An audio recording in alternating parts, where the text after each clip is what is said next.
Next up to speak is the governor of Hiroshima Prefecture. Yuzaki Hidehiko flew to New York to hold a joint event with Nagasaki Prefecture to call for a nuclear weapons-free world. It coincided with a review conference of the NPT. Yuzaki's father was a researcher who studied the damage caused by the atomic bombing.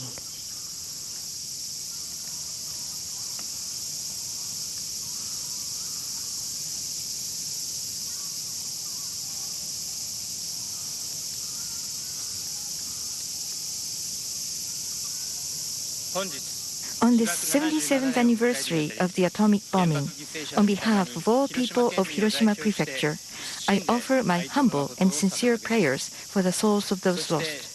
I give my condolences to their families and my heartfelt sympathies to the hibakusha who suffer even today. This is a testimony by a hibakusha. Under the burning red sky, I saw what I believed were students who looked like charred dolls lying on a riverbank. Their voices calling "Mother" grew fainter until they died. An orphan child says, "Even after surviving, I had to move from one home to another, but I was unable to find the place I belonged to. I had to change my clothes in the corner of a hallway. It was believed that hibakusha carried disease, so I endured discrimination. Hibakusha have dedicated what time they have left towards the abolition of nuclear weapons, which once used prevent their victims from either living or dying with dignity." The hibakusha engraved this reality on their minds and bodies. Driven by the strong will of the hibakusha, the first meeting of states parties to the UN Treaty on the Prohibition of Nuclear Weapons was held in June. The earnest desire of the hibakusha moved the world a step forward. On the other hand, a war of aggression has broken out in Eastern Europe. Moreover, the invading nation openly threatens the world by implying the possible use of its nuclear weapons. Even people in third-party countries have begun to state that they need nuclear weapons in order to protect themselves. Many people have now interpreted the invading nation's threatening remarks as a real risk of the use of nuclear weapons rather than a false show of power. Right now, nuclear weapons are posing a real and immediate risk to us. The world did not change suddenly with the invasion of Ukraine. Throughout the long march of human history, violent acts leading to unreasonable cases of mass murder have been committed repeatedly, sometimes even under the cloak of justice. It is difficult to assert that the so-called democratic countries are completely immune from such violent acts. Some say human rationality has limits. We must face up to these historical facts and assume that we cannot escape from this weakness of human nature. However, the realists who believe that one must meet force with force uphold the theory of nuclear deterrence.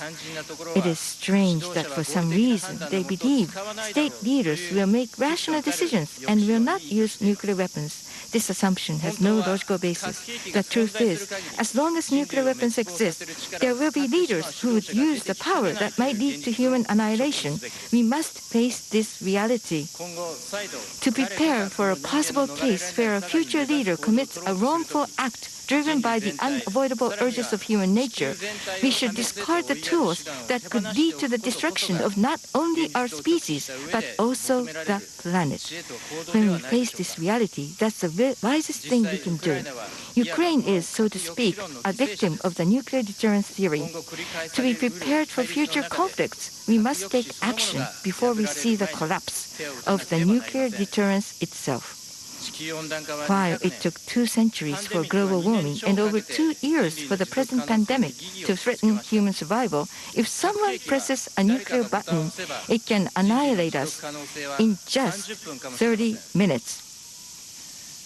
Based on the firm belief that nuclear abolition is therefore the most pressing issue for ensuring our continued existence until the last nuclear warhead is dismantled and destroyed and the world becomes completely free of nuclear weapons, I will continue to work without rest.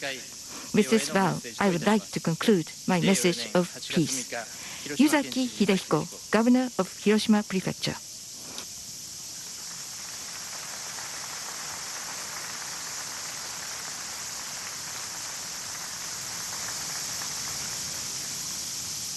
Governor Yuzaki said nuclear weapons are posing a real and imminent risk to humanity.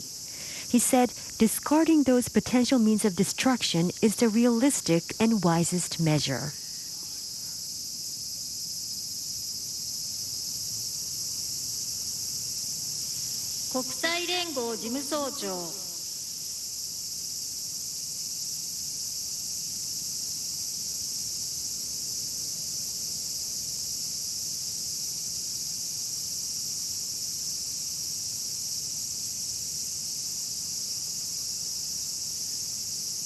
Antonio Guterres heads the United Nations. He is now on his way to the podium to deliver his speech. This is the first time a UN Secretary General has attended the ceremony since Ban Ki-moon in 2010.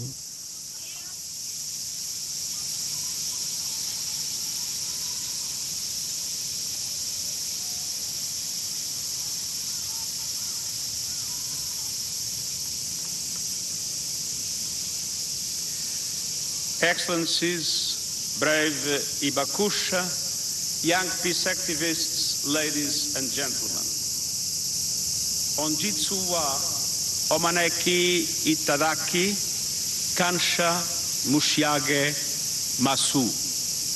Thank you for the honor of inviting me today. 70 years ago, tens of thousands of people were killed in this city in the blink of an eye. Women, children and men were incinerated in a hellish fire. Buildings turned to dust. Survivors were cursed with a radioactive legacy, polluted by cancer, stalked by health problems, and marked by telltale sears of their bodies, the stigma of surviving the most destructive attack in human history. The unflinching testimonies of the Hibakusha remind us of the fundamental folly of nuclear weapons. Nuclear weapons are nonsense. 3/4 of a century later, we must ask, what have we learned from the mushroom cloud that swelled above this city in 1945? Or from the Cold War and the terrifying near misses that placed humanity within minutes of annihilation? Or from the promising decades of arsenal reductions and widespread acceptance of the principles against the use, proliferation, and testing of nuclear weapons? Because a new arms race is picking up speed. World leaders are enhancing stockpiles at the cost of hundreds of billions of dollars. Almost 13,000 nuclear weapons are held in arsenals around the world. And crises with grave nuclear undertones are spreading fast, from the Middle East to the Korean Peninsula to Russia's invasion of Ukraine.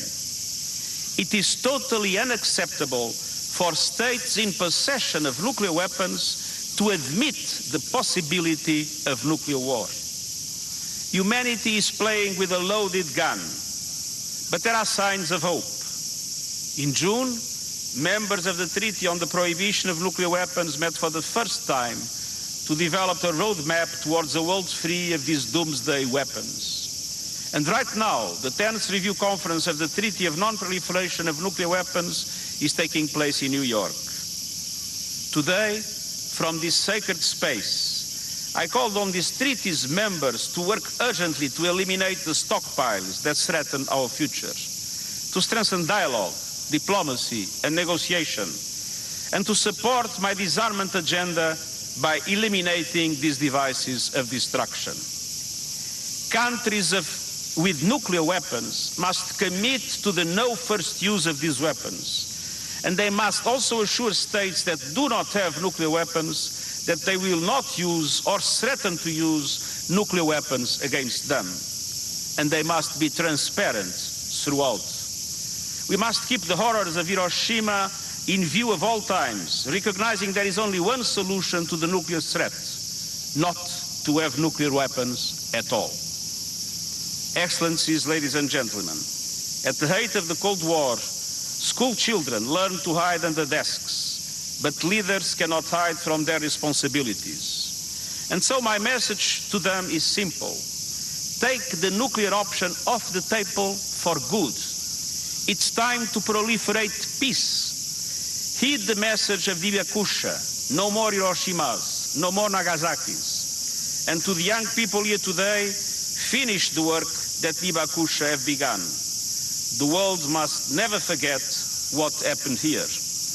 The memory of those who died and the legacy of those who survived will never be extinguished.